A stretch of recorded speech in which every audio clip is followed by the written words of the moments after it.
আসসালামু আলাইকুম সবাইকে। আই হোপ আপনারা সবাই অনেক ভালো আছেন। আর আজকে আমি ভিডিওটি সাজিয়েছি আপনাদের কমন কিছু প্রশ্নের উত্তর দেওয়ার জন্য। আর যত প্রশ্ন ছিল এই বেডশিটটা নিয়ে আমি সবগুলো প্রশ্নের আনসার এক এক করে আজকে দিয়ে দিব। আই হোপ আপনাদের সব ধরনের প্রশ্নের আনসার আজকে পেয়ে যাবেন।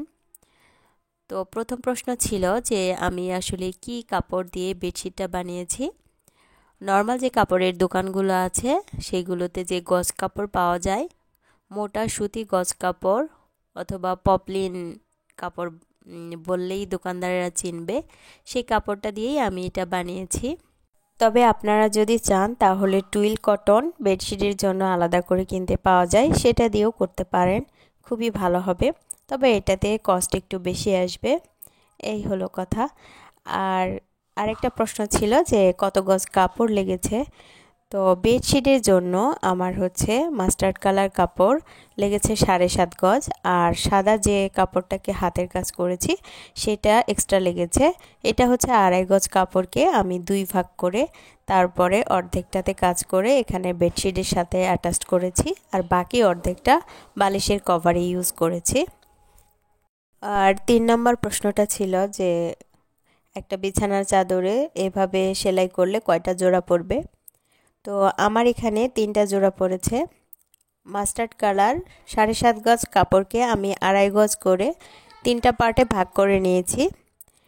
আর হচ্ছে সাদা 2.5 গজ কাপড়কে লম্বালম্বি করে কেটে 2 ভাগ করে নিয়েছি, সেটাতে হাতের কাজ করেছি। 2.5 গজ করে মাস্টার্ড কালার কাপড় 2টা প্রথমে জোড়া দিয়েছি, তারপর মিডিলে সাদা হাতের কাজ করা অংশটাকে জোড়া দিয়েছি, তারপরে আবার বাকি যে 2.5 গজ থাকলো মাস্টার্ড কালার সেটাকে সাদা অংশটার সাথে জোড়া দিয়ে দিয়েছি। এই মোট 3টা জোড়া পড়েছে। তো আপনাদের জোড়াগুলো আমি দেখিয়ে দিচ্ছি। এই যে এরকম হয়েছে আর কি। প্রথমে জোড়া লাগিয়ে পরে হচ্ছে চাপ সেলাই দিলে এটা কিন্তু খুব ভালো করে বসে যায়। তো আলহামদুলিল্লাহ আমার কাছে কাজটা খুব একটা খারাপ লাগেনি। আর এটা কিন্তু মানে বিছানায় যখন বিছানা থাকে বোঝার উপায় নাই কোনোভাবে যে এটাতে জোড়া আছে। আশা করি আপনাদের প্রশ্নগুলোর উত্তর পেয়ে গেছেন। আরও একটা প্রশ্ন ছিল যে এটাকে কেচে দিলে এটা কুঁচকে যাবে কি না। তো নর্মাল বিছানা চাদর বিছালেও আমরা যখন এখানে ঘুমাতে আসি, ঘুমাই কিংবা বাচ্চারা যখন একটু লাফালাফি করে তো দেখা যায় যে কিছুটা জোরে আসে। তো সেরকমই এটা নর্মাল বেডশিটের মতোই আমি ইউজ করি। আমার কাছে কোনো সমস্যা মনে হয় না, নর্মালি মনে হয়। আরও একটা প্রশ্ন ছিল, সেটা হচ্ছে যে কত টাকা গজ আমি এই কাপড়টা কিনেছি। আমি হচ্ছে 70 টাকা গজ করে এই কাপড়টা কিনেছি। তারপরে আর একটা প্রশ্ন ছিল, সেটা হচ্ছে যে বালিশের কভার সহ বিছানার চাদর মিলে কত গজ কাপড় লেগেছে। তো বালিশের কভার সহ আমার এখানে লেগেছে প্রায় 12 গজের মতো কাপড়। তো যাই হোক, আপনারা মেজারমেন্টটা নিজের মতো করে করে নেবেন। আমার আসলে বেডশিটটা সবসময় ফিটিং রাখার চেষ্টা করি, আর ফিটিং থাকে এই জন্য যে আমি এটা ম্যাট্রেসের নিচ পর্যন্ত একেবারে দিয়ে ফিটিং করে রাখতে পারি, যার জন্য আমি একটু বড় করে বেডশিটটা বানিয়েছি। আপনারা ছোট বড় আপনাদের ইচ্ছে মতো বা আপনাদের বেডের সাইজ অনুযায়ী করে নিতে পারেন, কোনো সমস্যা নেই। তবে ম্যাট্রেসে যেহেতু আমি এটা দেই, তাই জন্য আমি চেষ্টা করি একেবারে নিচ থেকে দিয়ে এটাকে একেবারে ফিটিং করে রাখার, যার জন্য আমার কাছে এই মেজারমেন্টটা ঠিক আছে এবং এই অনুযায়ী আমি আসলে বেডশিটটা করেছি। তো আরও একটা বেডশিটের কাজ আমি করছি। এটা আমি ব্ল্যাক কালার নিয়েছি, আর কালার কম্বিনেশনটা এখনও আমি সিলেক্ট করতে পারিনি, যার জন্য আপনাদের সাথে শেয়ার করা হয়নি। আর হচ্ছে এই তো এটাতে মোটামুটি আমি একটা সানফ্লাওয়ারের মতো ফ্লাওয়ার করে নিয়েছি। তারপরে এটাতে কাঁথা স্টিচ দিয়ে আমি এটা করব। আমি জানি না এর মধ্যে আরও কিছু কালার হয়তো অ্যাড হবে, সেটা দেখতে কেমন হবে সেটাও বুঝতে পারছি না। তবে আমি একটু একটু করে চিন্তা করি আর হচ্ছে একটু করে সেলাই করি, যার জন্য আপনাদের সাথে ইন ডিটেইল এটা শেয়ার করা হয়নি। তবে শেয়ার করব ইনশাআল্লাহ। আর এটার সাথে কি কালার অ্যাড করব আমি বুঝতে পারছি না। আপনাদের যদি কারো আইডিয়া থাকে তাহলে আমাকে অবশ্যই জানাবেন, আমি খুব খুশি হব।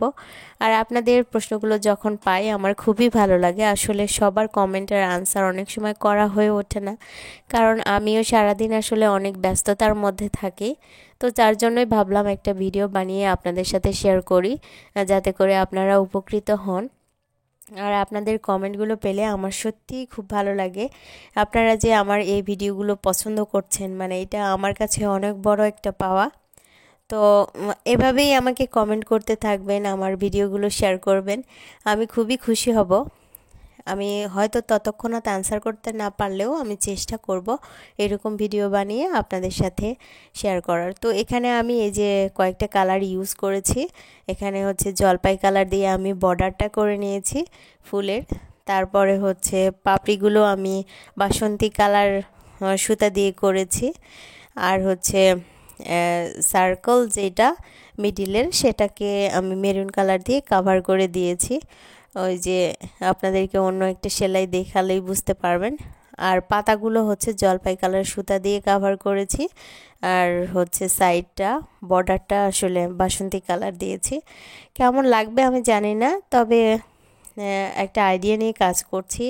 আই হোপ এটাও আপনাদের ভালো লাগবে। আর এই দিন আমার একটু ব্যস্ততা বেশি ছিল, কারণ হচ্ছে আমার খুব ভালো একজন প্রতিবেশী আমাদেরকে ছেড়ে তাদের দেশের বাড়িতে একেবারে চলে যাচ্ছেন। আসলে শেষবারের মতো তাদেরকে আপ্যায়ন করার জন্য সামান্য কিছু আয়োজন করেছিলাম, আর কখনো দেখা হবে কি না সেটাও জানি না। তবে খুবই খারাপ লাগছে তারা চলে যাবে বলে। তো যাই হোক, এই ছিল আমার তাদের জন্য সিম্পল আয়োজন। তো আপনাদের মধ্যে যারা নতুন আজকে আমার চ্যানেলটি ভিজিট করছেন তারা প্লিজ আমার চ্যানেলটি সাবস্ক্রাইব করে আমার পাশে থাকবেন। আর যারা অলরেডি এই কাজটি করেছেন তাদের সবাইকে অসংখ্য ধন্যবাদ। আবার দেখা হবে নতুন কোনো ভিডিও নিয়ে। ততদিন সবাই ভালো থাকবেন, সুস্থ থাকবেন, আর আমার চ্যানেলের সাথেই থাকবেন। আজকের মতো এখানেই। আল্লাহ হাফিজ।